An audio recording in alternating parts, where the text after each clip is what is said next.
गुलाबी परी की कहानी। खुशी एक दिन अपनी माँ के साथ जंगल का रास्ते से जा रही होती है। खुशी अपनी माँ से कहती है, माँ एक कहानी सुनाओ ना। माँ बोली, हाँ अब बताओ कौन सी कहानी सुनाऊं आज। खुशी बोली, माँ आज वो परियों वाली कहानी सुनाओ ना। खुशी को परियों की कहानी सुनना बहुत पसंद है। वो हर तीसरे दिन कोई ना कोई परियों वाली ही कहानी सुनना चाहती है। माँ बोली, अच्छा चलो आज मैं तुम्हें गुलाबी परी की कहानी सुनाती हूँ। माँ ने कहानी शुरू की। बहुत समय पहले की बात है, परीलोक में बहुत सारी परियां रहती थीं। उनमें से गुलाबी परी सबसे प्यारी थी। वह रानी परी की सबसे चहेती परी भी थी। गुलाबी परी यदि कोई इच्छा करती तो वह उसे जरूर पूरा करती। एक दिन खेलते खेलते गुलाबी परी के मन में आया कि क्यों न पृथ्वीलोक पर सैर के लिए जाया जाए। उसने पृथ्वीलोक और वहां के लोगों के बारे में बहुत सुना हुआ था। वे लोग कैसे रहते हैं वह जानना चाहती थी। उसने अपनी यह इच्छा रानी परी के सामने रखी। पहले तो रानी परी ने ना नुकुर किया, फिर मान गई। आखिर वह गुलाबी परी की इच्छा को कैसे टाल सकती थी। रानी परी ने कहा, पर मेरी एक शर्त है।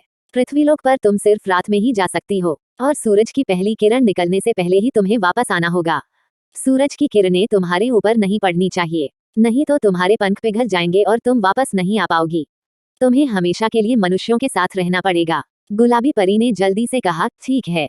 वह तो पृथ्वीलोक पर जाने के नाम से ही उत्साहित थी। रानी परी ने कहा, लेकिन तुम अकेले नहीं जाओगी। तुम्हारे साथ तुम्हारी 3 और परी बहनें भी तुम्हारी सुरक्षा के लिए जाएंगी।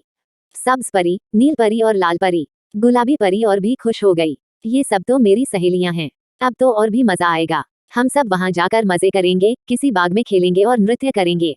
बाकी परियां भी बहुत खुश हो गईं। आखिर उनको भी पृथ्वीलोक पर जाने का मौका मिल रहा था। वे सब रात का बेसब्री से इंतजार करने लगीं। जैसे ही पृथ्वीलोक पर अंधेरा छाया, चारों परियां तैयार हो गईं। रानी परी ने एक बार फिर से अपनी चेतावनी दोहराई, याद रहे सूरज की पहली किरण निकलने से पहले ही परीलोक वापस आना होगा।